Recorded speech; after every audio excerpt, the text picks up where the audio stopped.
আম, আজকাল এখনকার বাংলাদেশের যে পরিস্থিতি সেটা নিয়ে আমি 3-4টা ভিডিও করেছি, ইউটিউবে দিয়েছি, ফেসবুকেও দিয়েছিলাম।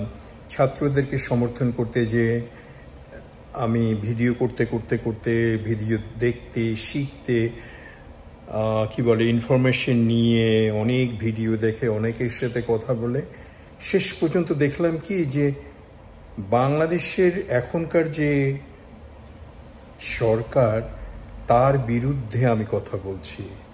তাহলে কি আমি রাজাকার হয়ে গেলাম?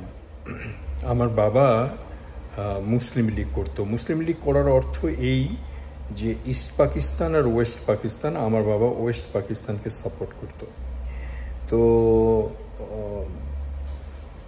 সেক্ষেত্রে যেহেতু আমাদের ব্যাকগ্রাউন্ডটা একটু উর্দু ঘেঁষা ইন্ডিয়ান, সেহেতু ওনার জন্য বোধহয় কোনো চয়েস ছিল না।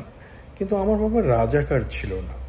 আমি সবসময় তাকে গালি দিতাম রাজাকার রাজাকার বললে। পরবর্তীতে আমি 5-6 বছরের ছেলে হইলেও অনেক সময় অনেক রকম করে বলতাম, অনেক সময় হাসতো, অনেক সময় মাকে বলতো তোর ছেলের কথা, এরকম করে হাসি ঠাট্টা করে উড়ায় দিলেও পরবর্তীতে ঢাকাতে যখন দেখলাম দেলাওয়ার হোসেন সাঈদী আসলো আমাদের বাসায় নবাববাড়িতে, তার পরবর্তীতে কুড়িগ্রামেও দেলাওয়ার হোসেন সাঈদী আমাকে কুড়িগ্রামে গেল, আমাদের বাড়িতে ছিল। এগুলো মিলেও আমার মনে হচ্ছিল যে আব্বা তখন থেকে একটা মুসলিম লীগকে বা ওই ওই ধরনের একটা গ্রুপকে আব্বা। তো আজকে যখন 2024-এ 2-4টা ভিডিও পোস্ট করেছি, আবার রাজাকার নিয়ে কথা বলতেছি মানে আমাদের বাংলা ভাষার ইয়ে করতে পারে আমিও রাজাকার বা আমার নাতি নাতনি রাজাকার, এরকম একটা কি জানি এক ভিডিও করেছি। তো আমার ছেলে অরেগান থেকে ফোন করছে, সে কিন্তু ফাদার্স ডেতে ফোন করেনি। এই ভিডিওটা দেখার পরে সে আবার ইংলিশ সাবটাইটেল করছে, বাংলা তো বোঝে না, তো ওগুলোকে ইংলিশ করে করে করে শোনে, আমার ভিডিও দেখে শোনে। যখন আমি বলছি আমি ছিলাম রাজাকার এই ধরনের একটা ভিডিও করেছি, তো আমাকে কিন্তু ফাদার্স ডেতে ফোন করেনি, কিন্তু এটা দেখে সে ফোন করছে। ফোন করে আমার জিজ্ঞাসছে, প্রথমে আমার ফোন করে আমার জিজ্ঞাসছে যে হোয়াট ইজ রাজাকার। তা আমি বললাম যে যদি দেশের বিরুদ্ধে কেউ যদি কথা বলে, তৎকালীন সরকারের বিপক্ষে বা তার দেশের পক্ষে মাতৃভূমির বিপক্ষে যদি কথা বলে কাজ করে, যারা এরকম করে তাদেরকে রাজাকার বলা হয়। তা বলে তুমি তো ইউ আর নট রাজাকার, হু সে আই এম রাজাকার? Because you posted it in Facebook, YouTube, and I go, wow, so you watch my video. Then I said, that doesn't matter I watch your video or not, but why you say you are Rajakar?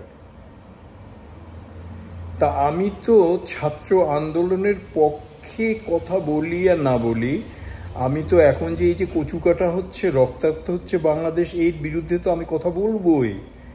আমি আমার বাপকে ছাড়িনি সেই 71 সালে, আর এখন ছেড়ে দিব? অযথা মানুষকে খুন করা হচ্ছে, কচু কাটা করা হচ্ছে, তো এটাকে কি বলা যায়? আমি কি রাজাকার? আসলে সত্যিটা কি? আমি যেটা উত্তরটা দিয়েছি যে একজন যদি দেশের বিরুদ্ধে কথা বলে, দেশের বিরুদ্ধে কাজ করে বা স্বাধীনতার বিরুদ্ধে কথা বলে, যেমন আমাদের ছিল ইস্ট পাকিস্তান ওয়েস্ট পাকিস্তান, তখন আমি 5-6 বছরের একটা ছেলে, তখন থেকে আমার যুদ্ধটা শুরু হয়ে গেছে, রাজাকার না রাজাকার না। আমি আমার আব্বার নাতনি, আমার নাতি, আমার বড় ভাইয়ের ছেলে রোশদি, ওকে বলেছিলাম যে বলো দাদা দাদা তুমি নাকি রাজাকার ছিলা, এরকম যোগ করেছি। আবার আমেরিকায় এসে তুই রাজাকারে আমি বলিষ্ঠ বিদ্রোহী বা একটা মুক্তিযোদ্ধার চরিত্রে অসাধারণ আমি নিজে অভিনয় করেছি। আমার রক্তে মাংসে অস্থি মজ্জায় মিশে আছে বাংলাদেশ। যতই আমেরিকায় থাকি 31 বছর, ফটফট করে ইংলিশ বলি, কিন্তু কোনো লাভ নেই। আমার হৃদয়, আমার রক্ত, আমার আত্মা, আমার নারী পোতা সেই বাংলাদেশে। কিন্তু ভয় লাগছে, আমি কি রাজাকার হয়ে গেলাম?